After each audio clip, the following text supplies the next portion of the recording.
Now, in just a few short months, Louisiana will also allow permitless carry of guns, meaning any adult can carry a concealed weapon, no permit needed. Yeah, it's a change, and there was a push in the legislature to carve out an exception for the French Quarter, really as a way to limit the number of guns floating around the tourist-heavy neighborhood. But that push took a big turn today, as Paul Murphy explains.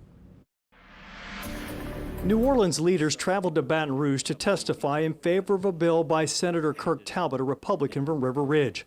The original measure would have exempted the French Quarter from the state's new permitless concealed carry law.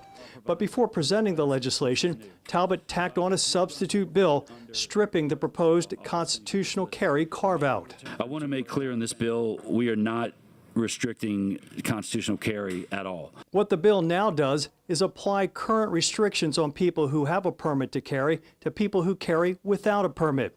That includes notifying police officers that you're carrying a gun if they approach you in an official capacity. It also prohibits a person from carrying a gun without a permit who is under the influence of alcohol or drugs, and increases the penalty for negligent carrying of a weapon in the French Quarter from $500 to $1,000.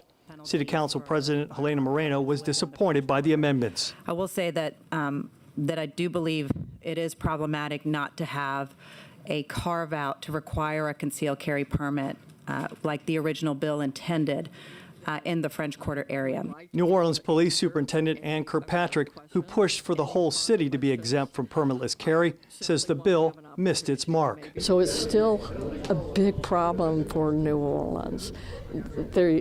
For law and order people who want to support the police, they've missed it, and that's unfortunate. In closing on the bill, Talbot said if lawmakers don't at least try to do something, there will likely be more guns on Bourbon Street come July 4th when the new law takes effect. I realize that there are limitations to what can pass and what we can do, and I've worked with both sides, and I appreciate people on every side working with me on this. The bill advanced to the full Senate by a 4-2 vote. Senator Talbot admits he has a lot of work to do between now and when his bill hits the Senate floor to convince his colleagues to support this heavily amended concealed carry bill. At the state capitol in Baton Rouge, Paul Murphy, WWL, Louisiana. New Orleans leaders did say it was important to get at least a bill out of committee, and will continue to work with Senator Talbot to improve this legislation.